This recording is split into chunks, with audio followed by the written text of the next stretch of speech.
Martin Potts and Associates Incorporated, a Newport Beach-based development services firm, can take a development from concept to completion, seeking ways to eliminate challenges and add value. In this segment, Martin Potts shares more on what he sees in retail development and the client growth driving MPA's need to expand into San Jose. Developers have to be responsive to the retailer's needs, and they're ever changing because everybody's reacting to the whole global internet, and largely that's going to get further and further refined the more we live in our world, and the adaptability is going to continually change through the years.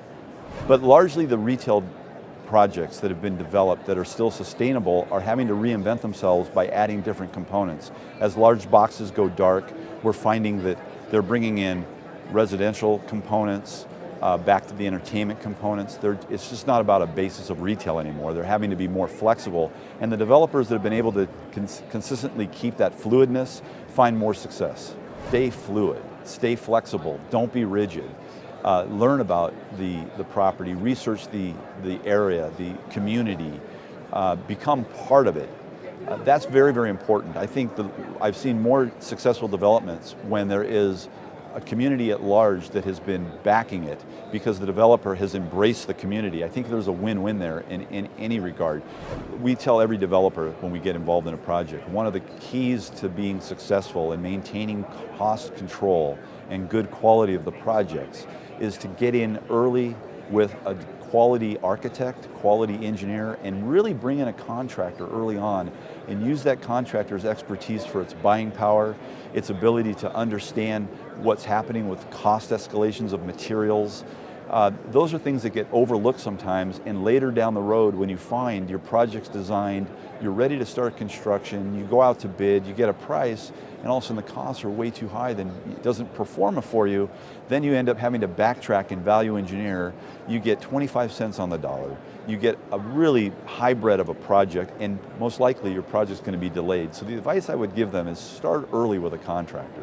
A lot of developers have terrific staffs and quality people and great experience. There are developers, however, that don't have the depth. They need to outsource, and we bring that to the table for them. What we also bring to the table for a developer is the fact that we're involved with a lot of developers, so we see all the goodness and the greatness of all these developers. We can bring it together to one project.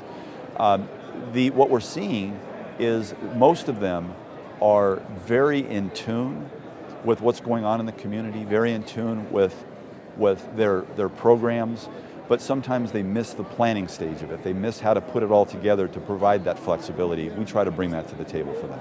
About a year ago, some of our clients decided they wanted to migrate into Northern California. We decided just recently to open an office in San Jose, and we're very excited about that opportunity. Our clients are excited about that opportunity for us to continue to provide development services to them in the Bay Area. The Irvine Company, Federal Realty, both of them are very, very strong, and we're looking forward to continuing our relationship with them in the Bay Area. Retail TV is brought to you by Ferris Lee Investments, the largest retail investment advisory firm in the nation.